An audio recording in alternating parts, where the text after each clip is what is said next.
उसळ करायला 2 मिरच्या, थोडासा लसूण, एक कांदा, थोडा कढीपत्ता, टोमॅटो आणि मका भाजून घ्यायची.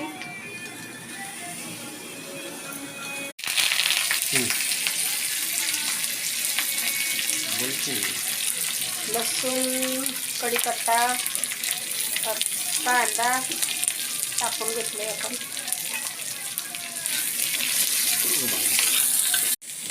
मका टाकून घेतली. आता